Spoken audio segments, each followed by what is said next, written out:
art, when it's really working, it makes the world strange again. The best experience you can have with any art work, no matter what the medium, is to go away with more questions than you came.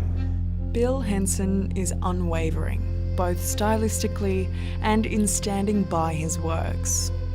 In a career spanning 40 years, he's garnered a lot of attention, both acclaim and criticism, and is about as close to a household name as an artist gets in this country.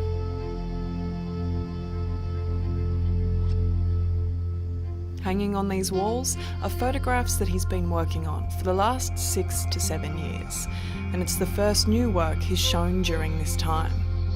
Well, I think the basic conversation is always the same. It's always about the sense of, you know, what it feels like to sort of spend your life trapped inside your body, if you like. It's about all of those simple things that everyone understands, that everything you know about the world comes to you through your whole body, not just your eyes and ears. You know, the human form, nature or architecture, they're two different things on the surface, but what's interesting is to find where they have something in common, the commonality of it. The darkness in your photos is profound. In the landscape, sometimes it feels like there's the lightness and the dark are sort of having a battle almost, or the figures emerge from black. What's going on in those shadows? With photography, it's often what goes missing in the shadows that animates that speculative capacity that causes us to kind of question, to wonder, you know, what is this place? What's happening? Who are these people? You have to animate that suggestive potential in the medium. So yes, it's a tree or a mountain or the human face or a particular body, but how do you suggest more than what the camera just simply records? The images are stark, beautiful, and to some, provocative. Henson works with young models. He has for decades, and not to everyone's liking. It's been 10 years since his show featuring nude images of a 13-year-old girl attracted both media and police attention. There was no evidence of nefarious activity, and Henson was largely absolved. For many people, this is old news, but for some, the cloud of controversy still lingers. Now, in this series, you're working with a male figure. Is that a deliberate point of difference from your previous work? In the last 6 or 7 years, I've been mainly working with a couple of male models because that seemed to be necessary for the images that I had in mind. And you know, it could be a female model tomorrow. I could be photographing Roman ruins in Turkey. It just depends on what I think I need. There are 2 different models in these pictures, and at their youngest I would have thought probably 12, 13, and I think at 18 would be 18 or 19 for the most recent picture. You've said before that meaning comes from feeling. What do you mean by that?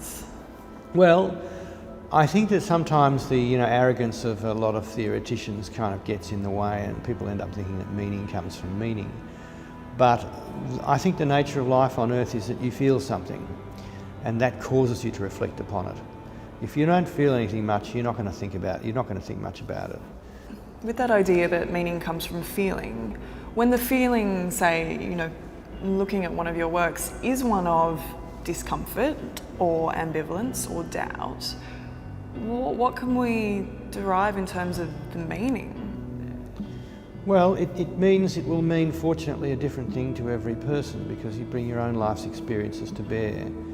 And that's another great gift of art to civilization or society. It reinforces the priority of individual experience, because there is no correct way of looking at Rembrandt, there's no correct way of listening to Beethoven, there's only your way. The context in which we read many things as a society has been shifting. With the Me Too movement, we've been taking a second look at power structures and the way consent works within those power structures. With the opening of this show, Henson has been very clear about the fact that his personal convictions and processes won't be changing. But since this discussion is not black and white, it's not light and shadow, I invited him to explore some of the grey area. You're a powerful figure in the art world. Who do you feel, or to what do you have a responsibility? Is it to the subjects, your vision, the viewers? Do you feel that you have a responsibility to anyone or anything in particular? Well, I think you have a responsibility to yourself, but it's to sort of produce the best or most interesting objects, whether they're pictures or whatever, that you can. The relationship you have with the people that you work with is important, and because it extends over such a long period of time, you know, you have an emotional interdependence, and so you have a kind of a sort of a sense of responsibility for each other. You know, at one funny level, the models are responsible. Consider me in a responsible fashion. I mean, you know, they don't turn around and just say, "Oh, after 4 years, I think I'm, bored with this now." You know, it's never happened. You know, there's a certain obligation. Well, we're working on a project, and so you kind of go on this journey together, and you can't make the picture without them, and they can't make the picture without you. Do you think artists should be answerable to the concerns of the wider society that they work in? Well, I don't think answerable is perhaps the kind of word that I would use. Where you have an imagination at work and how that impinges on the public space physically is always a fraught area. It's always a fraught question. There was a very famous conductor called Carlos Kleiber, who was very passionate, very eccentric, and one day he ran out of a rehearsal across the Ringstrasse and embraced a stranger, a woman, gave her a kiss, a passionate kiss, and then ran back into the rehearsal again, like out of the blue. I think there was a kind of an inquiry into it and so forth, and nothing happened.